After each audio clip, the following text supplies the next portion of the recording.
everyone, it's Helen here from Bodywork-Pilates. So today I took a little tumble in the garden.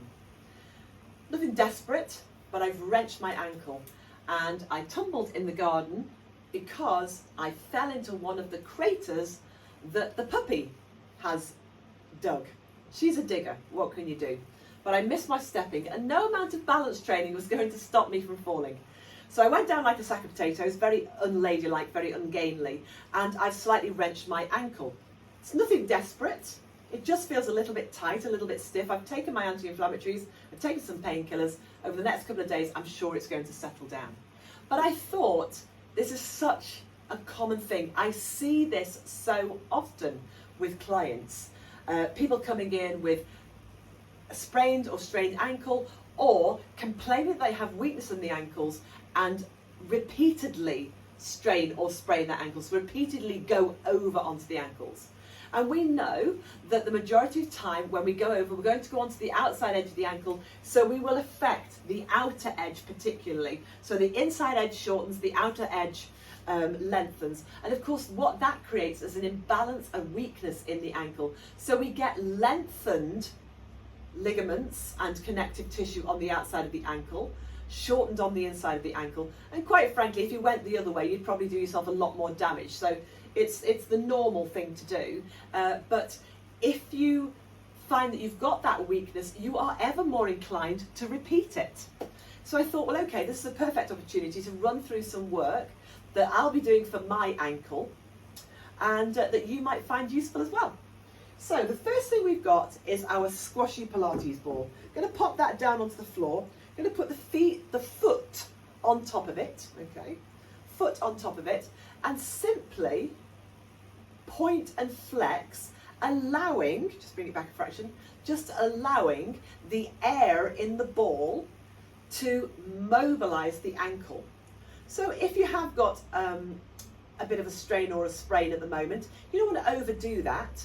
But it's like pushing your heel down firmly into sand. You get that sense of length around the back of the heel into the calf, through the sole of the foot, and then you roll it forward into a really high point. Work on the ranges that you've got, but what the ball does, as opposed to just doing this on the floor, is it gives you the potential to go from side to side as well. So we want to stay in our lane. We want to stay in that lane without deviating off. So trying to keep equal length through the inside and the outside edges of the ankle. So we get a little tightening of the calf muscle as we lift that heel, really dig the toes down, and then we get a lengthening of the calf and a tightening and engagement of the muscle in the front of the shin, tibialis anterior, as we bring the toes up. Okay, and then just release that, and of course you would do it on both sides, even if you only had an issue on one side, okay? So we're not going to ignore the other side. It just might feel easier or more comfortable or with better range. So again, it's that rolling of the air. That's what you want to do, that rolling of the air. And again, trying to get that feeling of keeping the foot fairly stable in its place rather than feeling that the ball is taking you all over the shop. And all this time we're sitting nice and tall, we're self-supporting through the spine, we're open across the chest and the upper back. We're just working with a nice, smooth, even breath. You don't want to hold your breath at all. Tempting, if you've got any discomfort or pain, to hold your breath, but it never helps. So just do that a couple more times.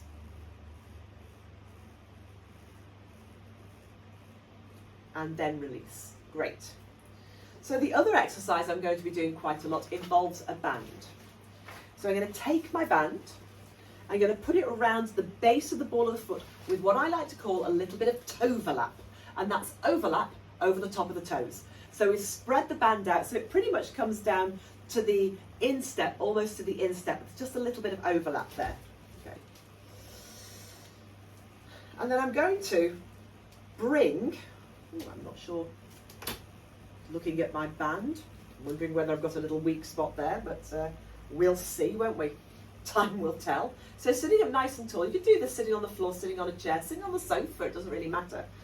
Arms long, let the shoulders just rest into place. There should be some tension into the band, and then just lift the leg up and then point into the band and let the resistance in the band really encourage that flexion. So you're pushing out through the heel. So pressing out through the ball of the foot and then pulling it back up again. So again, as you did with the ball, you're pushing forward and back. So pointing and flexing. And by keeping that band wrapped around the toes, you're less inclined for it to roll into an uncomfortable rope.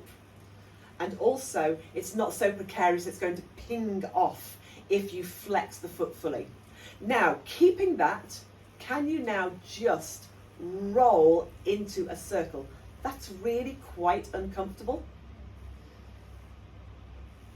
But that little bit of resistance, pressing into and then controlling the release from, take it the other way, is just what my ankle needs. So if it's uncomfortable, then do a little bit of work, nudge up to the edge of the discomfort. Don't plow through into pain though. And then bring it back to center, let that rest down, take it off. You may have also felt that in your thigh. And then of course, again, you do the same thing on the other side. So take the band around the base of the foot, little bit of toe overlap. Okay, and then arms long, spine lifted. You can use the resistance in the band to really help lift the spine. Point and flex. And already I can feel that this is very different to my left ankle. So point and flex.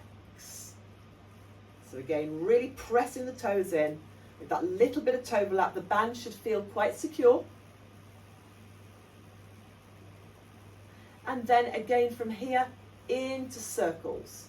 So a much easier range of movement here for me.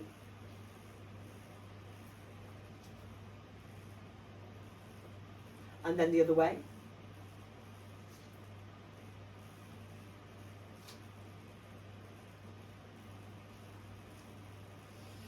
And then bring it back to center. Good. Take the band off. Just give yourself a moment just to wiggle out your fingers. That's always the downside with the band, isn't it? That grip, but it's great for grip strength, so we don't complain too much. We're going to go back to the first foot and again go back to that little bit of toe overlap.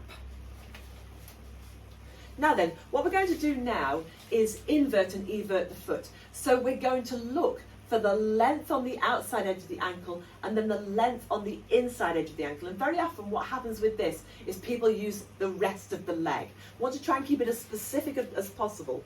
So holding my foot up so you can see it, although you could do this with the heel down on the floor, but just so you can see it. I want to pull my instep up so that I feel like I'm pushing the little toe edge into the band. And then back to center and then take it the other side. So now I'm pushing the big toe edge of my foot into the band and trying to pull the little toe edge up towards me. And I'm trying to do that without twisting or moving anywhere else. I'm trying to keep it quite specific. So just opening up the outside edge of the ankle, shortening the inside edge, and then reversing that, pressing some length into the inside edge of the ankle and trying to shorten through the outside edge of the ankle. And then bring it back to center, release, change sides, and let's see how it feels on this side. So again, you can have your leg down, you don't have to have your leg lifting, just so you can see what I'm doing. So from here, I'm going to really push into my instep and the ball of the big toe, and then back to center, and then I'm going to push into my little toe edge and back to center. So I'm kind of getting this, what would you say? It's like a little waving, isn't it? Forward and back. So outside edge, inside edge. And I'm trying to do that without using anything else. So not trying to move the rest of my leg, not trying to twist from my knee, just trying to be specific to my ankle. And you might feel that coming up through the outside edge of the shin.